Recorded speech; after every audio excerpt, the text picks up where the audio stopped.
maybe sobra-sobra nga yung oras para bilangin yung 27 million plus 4.6 million eh.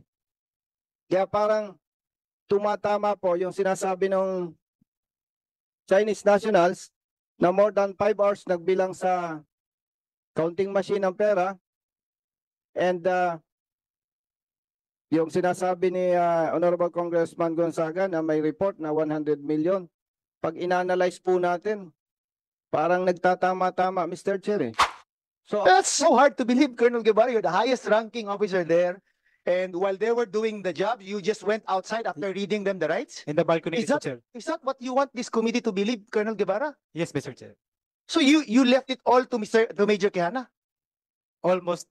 Is that right? But kung sila po ay nandiyan lamang sa mga ating mga kababayan na nanonood, tulungan po ninyo kami na mahanap ang mga taong ito sapagkat makakatulong na malaki para po masubstantiate yung mga ebidensya na hawak po namin. And at the same time, Mr. Chair, mag-interject lang po ako in relation to the interpellation of Honorable Congressman Gonzaga. Mr. Chair, anong oras po ba General Mariano nag-start yung operation? Mr. Chair, according to the spot report submitted, sa past 1 a.m. ng morning po ng September 16. Okay, Mr. Chair. Anong oras po umalis yung ating operating unit doon sa 1811 building? I have no idea kung ano oras po sila natapos dun, but I was texted by the team leader that natapos po yung kanilang operation at about, I was texted at around 6:32 a.m. Mr. Chair,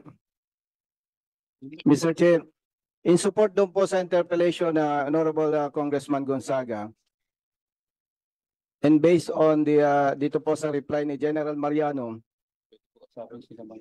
more than 5 hours yung searching team doon sa building 1811.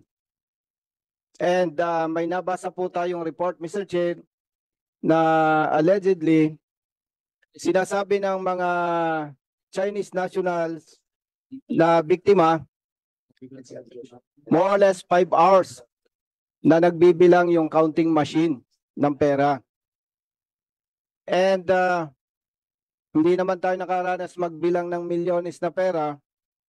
Pero Mr. Chair, parang yung sinasabing time nag-start yung operation, serving of search warrant, up to the time na lumabas sila sa building, more than 5 hours.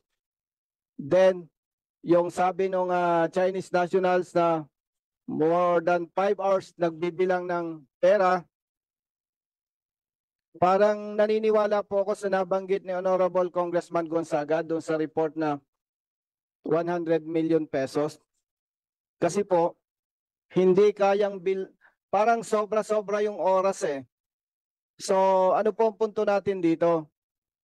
Yung report, yung allegation, yung mga validated information. Kasi, in the first place, Mr. Chair, tama po yung sabi ni Honorable Congressman Flores na magsaserve ka ng search warrant 5 hours. Siguro naman, kahit sino sa atin dito, pag nagtrabaho ka, hindi mo gustong mag-stay sa isang room or isang building na magtitinginan mo lang ba? O anong gagawin doon sa building na yon? Kung more than 5 hours. So, maybe, sobra-sobra nga yung oras para bilangin yung 27 million plus 4.6 million eh. Kaya parang tumatama po yung sinasabi ng Chinese nationals na more than 5 hours nagbilang sa counting machine ng pera, and yung sinasabi ni Honorable Congressman Gonzaga na may report na 100 million. Pag inanalyze po natin, parang nagtatama-tama, Mr. Chair eh. So ang question po, Mr. Chair, sa searching team, Major General Mariano, mayroon bang counting machine doon sa building? Mr. Chair, I was not part of the operation during Okay. the time. Thank you, Mr. Chair. To answer that. So wala kang alam.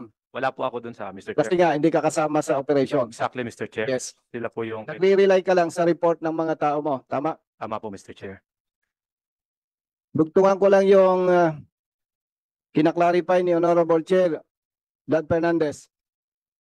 Kailan ka nag-start na makasama mo sa assignment si Colonel Guevara?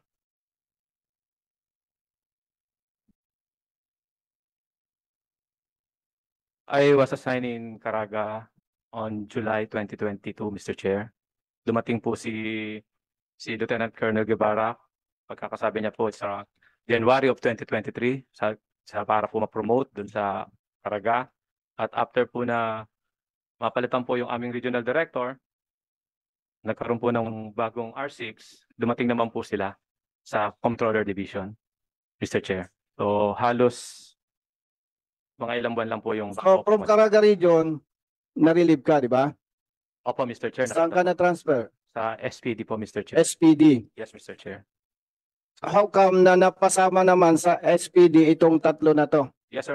It so happened during that time, Mr. Chair, that yung pumalit po din po na as regional director po ng RD ng Caraga Region po ay galing ang district director po ng Southern Police District. At binitbit po niya yung 24 na opisyal at PNCO. Wala pong tao doon from SPD to Caraga. So ang Sila lang po yung iilan po sila na gusto lang po makabalik sa mapalapit sa Manila, kaya po sila naging as replacement of those personnel na napunta po ng Caraga para po makabalik lang po dito sa nag-swap lang po, Mr. So si Colonel Guevara, Major Quijana and Colonel Cabrodilla, nag-request sa'yo o dinala mo? I requested as replacement kung sino po yung magbo-volunteer, Mr. So, dinala mo Actually, sila? Mr. Chair, si Lieutenant Colonel Guevara lang po at si Colonel Cabradilla po ang kakilala ko being the R6 and Assistant R6. Yung iba pa po ay hindi ko naman po nakikita dun sa Caraga. Instead sila po ay naka-detail po dito o naka-assign po dito sa Manila dahil siya po yung tao po ni Colonel Cabradilla as liaison officer dito po sa Manila. In other words, masakit sa tenga, gusto mo nang sabihin na hindi mo sila bata. Kasama ko po sila, Mr. Chair, sa Kasi may bata-bata eh. Sabihin na, tayo naman pare-parehong Pilipino eh.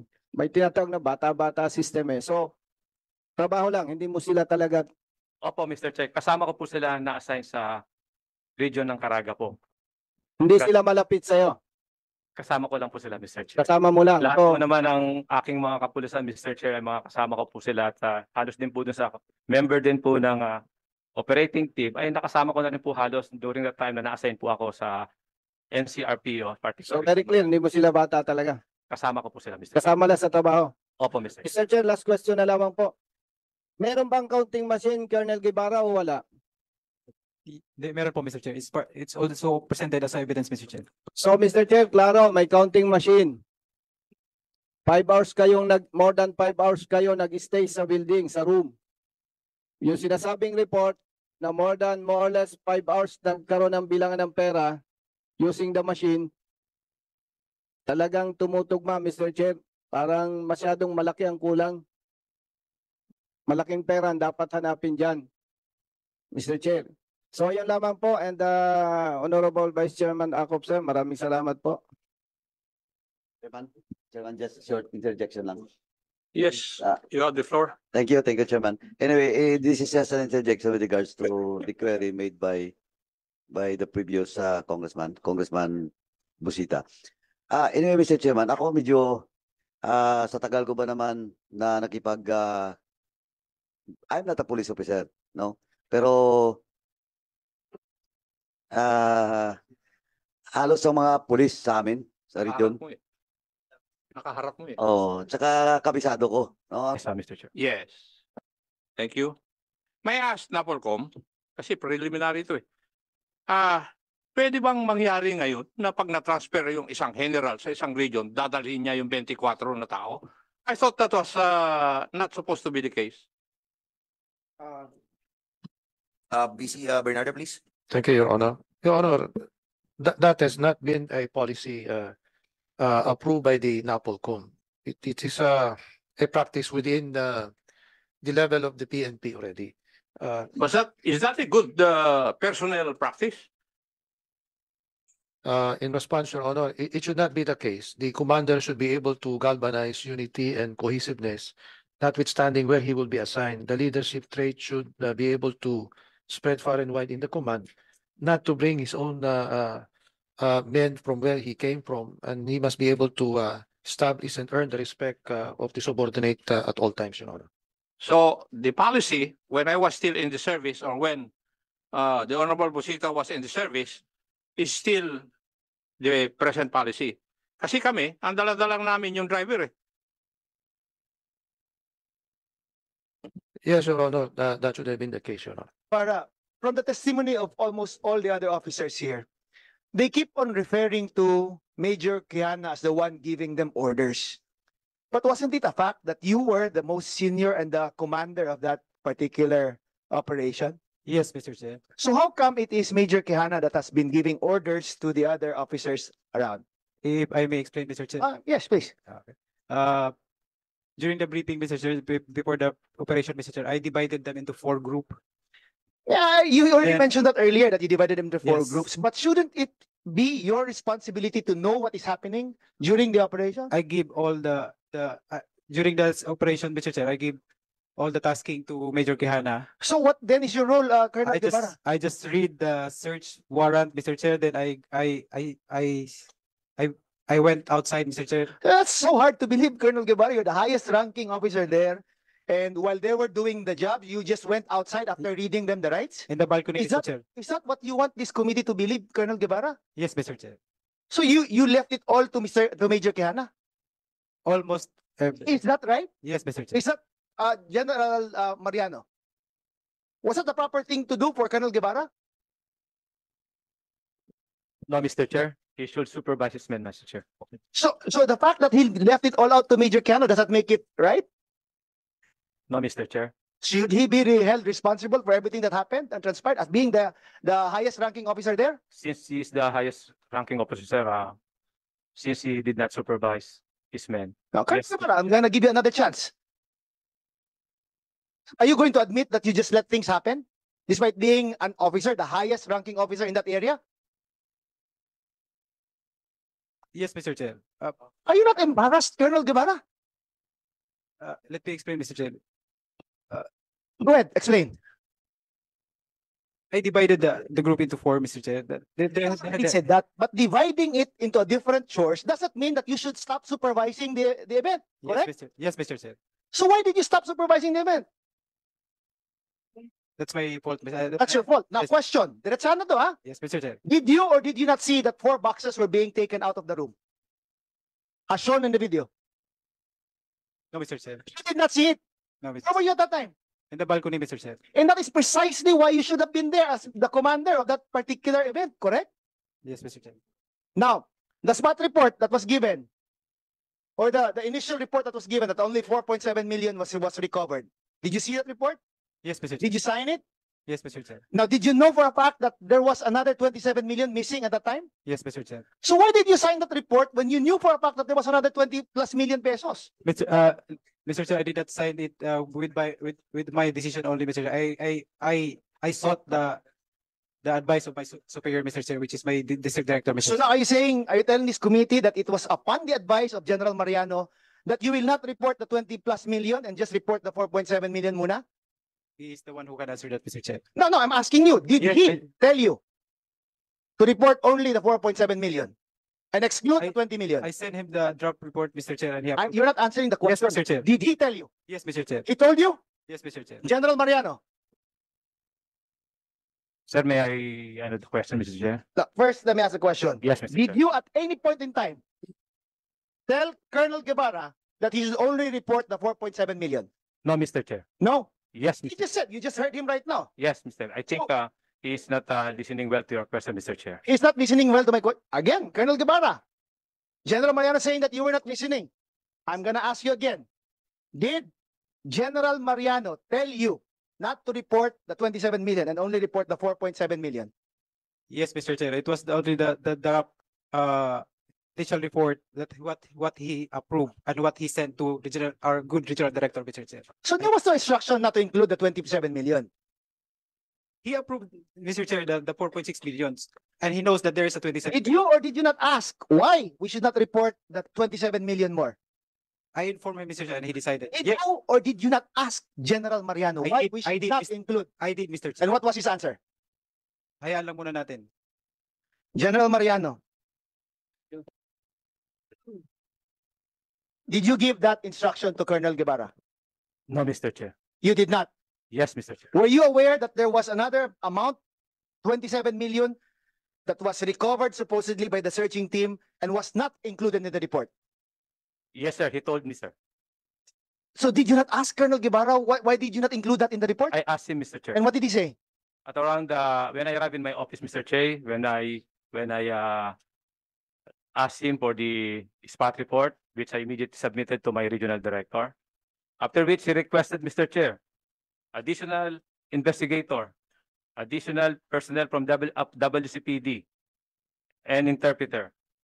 While we are waiting, Mr. Chair, for this investigator to arrive, he told me that there is a undetermined amount of money that they recovered during the operation. And what did you say? I told him to immediately declare this money. I And- was the one who instructed him to declare this money. And what Very- time was that, General Mariano? What time was that? It's more or less, Mr. Chair, in between 10 to 11 o'clock in the morning. 10 to 11 o'clock in the Yeah. morning. When Colonel- he reported to me, Mr. when he Chair. reported to you. Yes, Mr. Chair. Colonel Guevara, the search ended at 5 in the morning, correct? Yes, Mr. Chair. So what happened between 5 in the morning to 11 o'clock in the morning? Come again, Mr. Chair. What happened during the period of 5 a.m. after the search was conducted to 10 something a.m. before you reported to I General went Mariano? directly to the quarters of my my district director, Mr. Chair. So you waited for him for 5 hours? No, Mr. Chair. I waited them until around 8 or 9, Mr. Chair. So now there's another difference in the time. But anyway, my point is just this. You both knew that there was an X amount of money that exceeded what was stated in the report. And that you both knew that it should have been included in that report. Now, the question is, why was it not intentionally included in the report when you knew for a fact that there was this amount of money? Again, Mr. Chair, we're still studying if it can be included as evidence in the.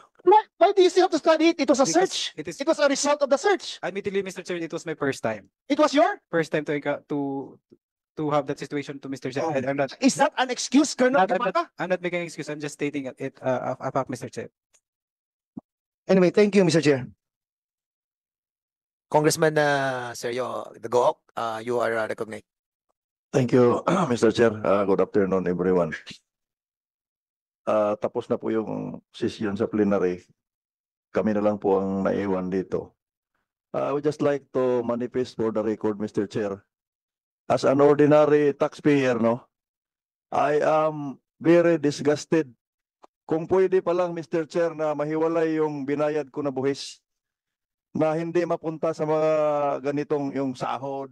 Kasi second term ko na to as member of both this committee and Committee on Dangerous Drugs. This is not the first time that I heard this. No, I have witnessed this kind of investigation from our PNP. Kaya medyo kung hindi lang sana ako member ng House, hindi na ako magbabayad ng buwis. Pare-pareho lang naman ang mangyari. Makakalabuso tayo dahil hindi ako tax evasion. Kasi napakasakit po sa isang ordinary taxpayer, no? Na ganito ang ating mga opisyal ng PNP. So, with the presence, Mr. Chair of Napolcom,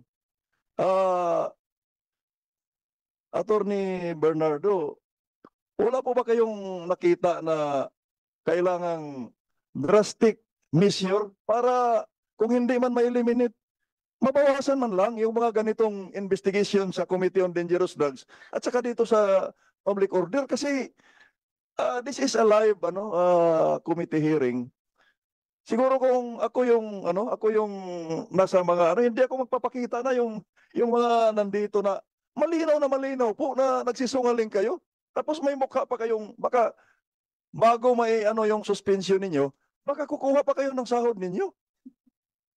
Maawa naman kayo sa mga nakapila hanggang alas 9, alas 10 ng gabi. Tingnan niyo yung ordinary workers natin, nakapila walang masakyan. Ang withholding tax nila, pinagsasahod sa inyo. Grabe naman kayo. The line of questioning of our chair sa Transpo, the line of questioning of all the members of the committee, no?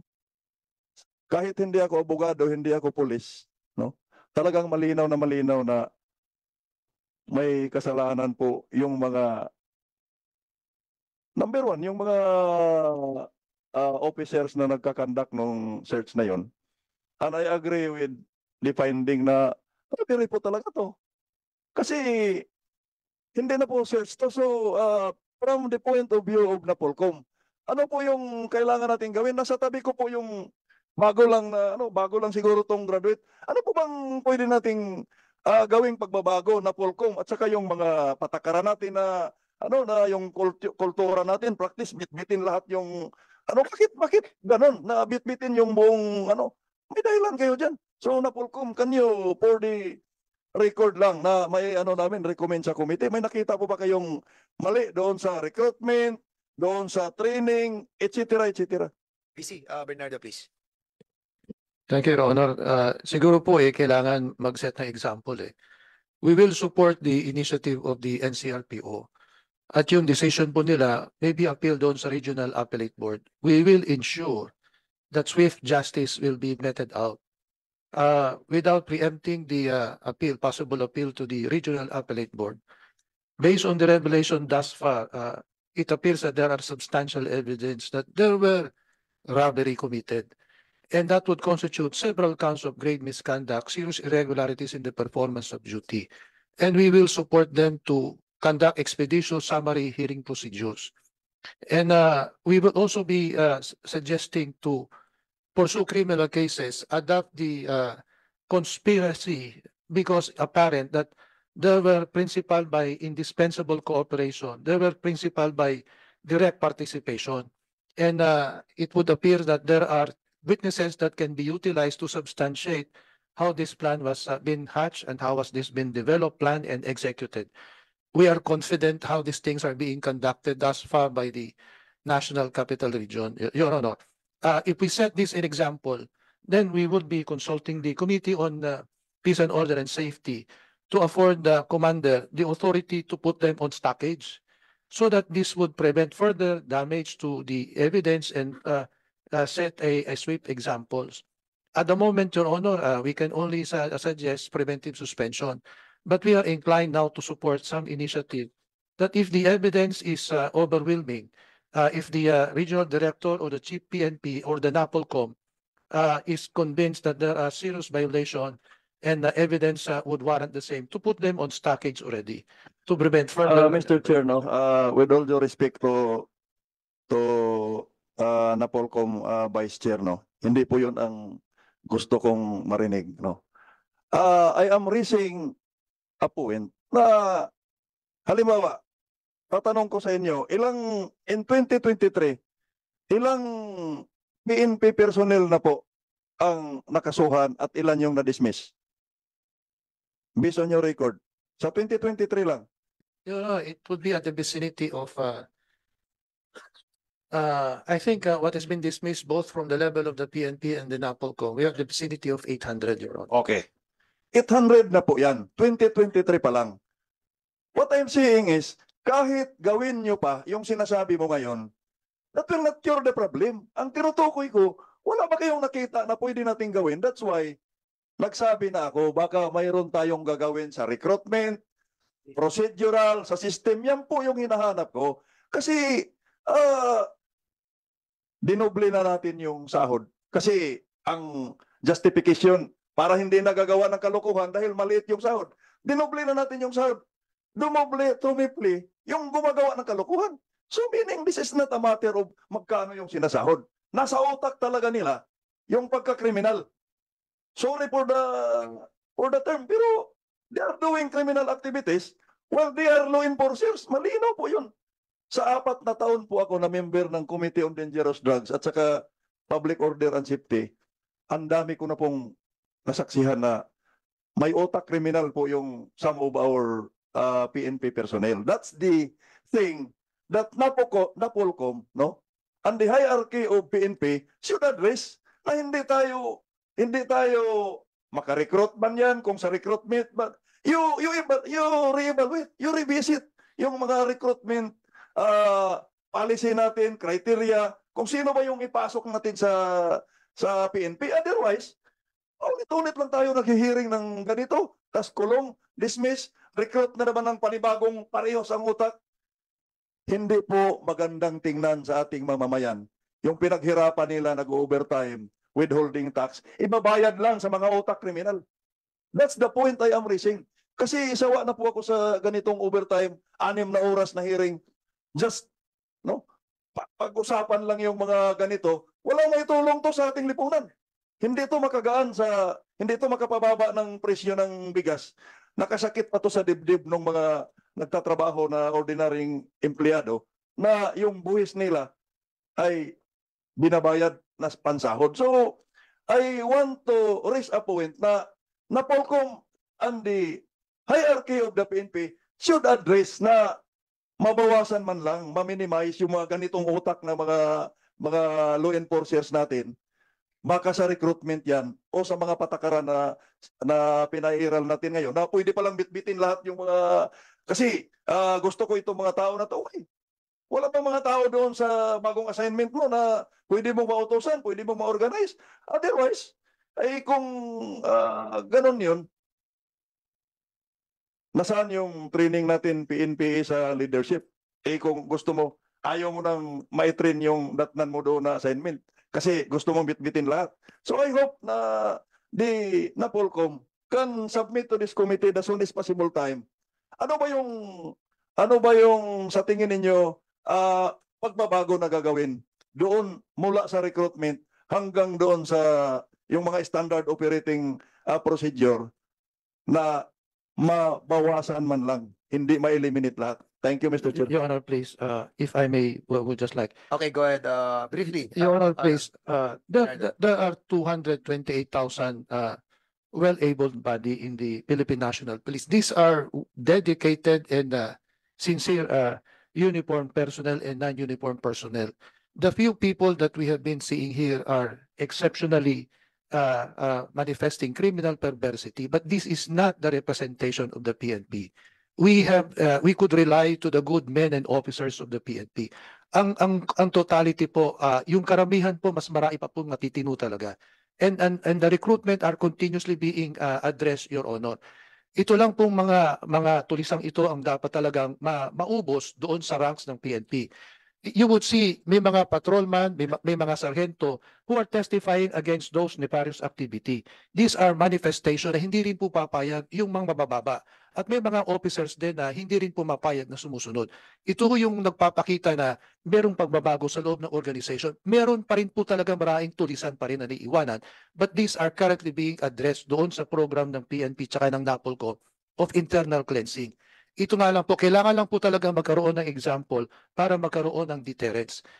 What we are currently doing now is a good showing of deterrence. Siguro sa darating na mga ilang araw pa, ilalabas namin yung iba pang mga disposition Okay. po.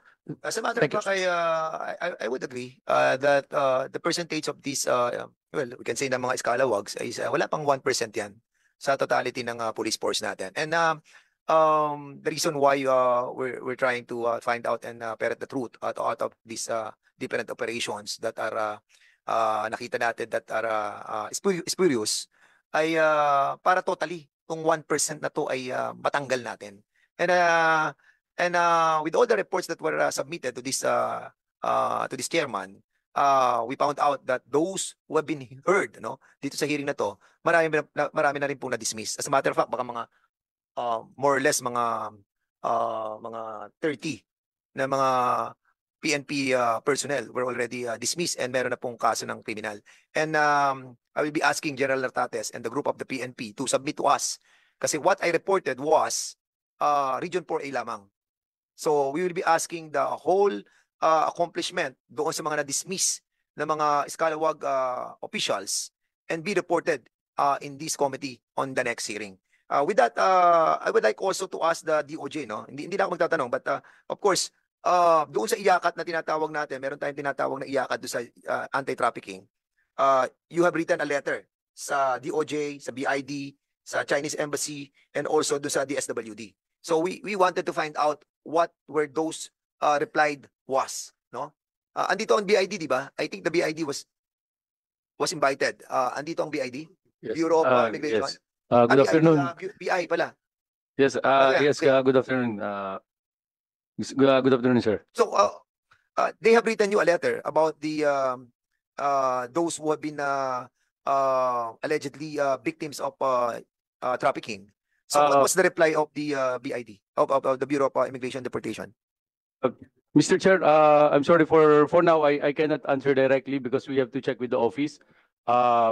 We weren't informed that it was specific, it was this, the Congress specifically what has that query. We only found out that now, Mr. Chair. Okay, kasi basically nabasa namin yung transmittal ng letter, Opo. but we haven't received the reply of the three agencies, and what we wanted is for us to be equipped with this reply coming from those agencies. So submit to us on the next hearing. Yes, Mr. Chair. And For now, we brought only the records that we have about the four Chinese who are allegedly victims.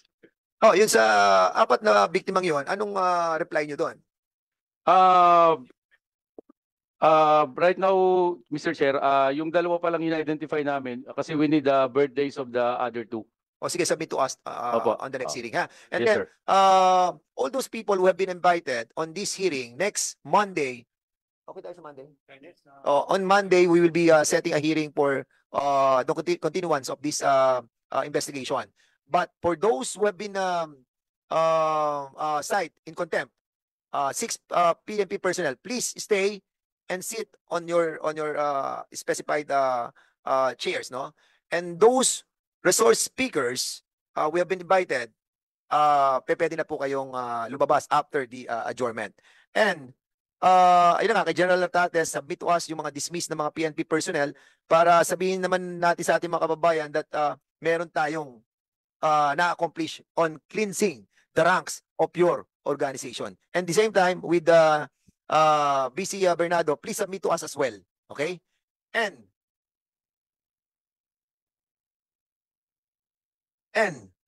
sa please post nyo nga yung pictures ng dalawa, yung deponent that Congressman Acop was asking a while ago. Si Rainer Makadat at si Michael Nobesia na inibitahan natin pumunta dito, we're not around. And we believe that sila ay nagtatago na.